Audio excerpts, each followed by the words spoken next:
3 reasons why romantic comedies might not be good for your relationship. And these are research based. This is Dan Kessler, I'm a psychologist. Work with a lot with relationships.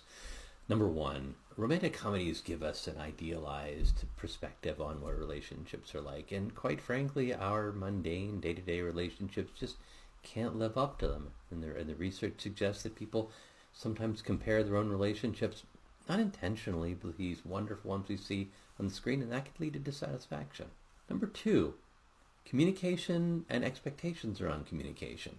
In romantic comedies, people often make grand gestures and romantic gestures, and the reality is that our relationships aren't necessarily gonna live up to what we see on the screen, and in these wonderful communications that get really abbreviated.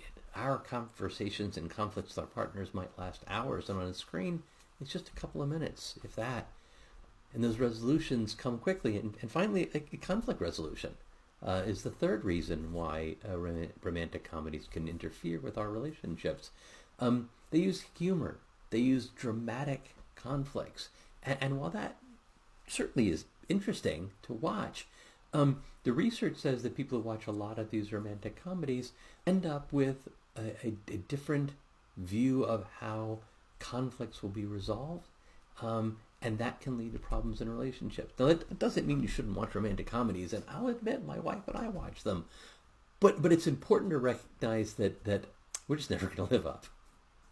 What do you think?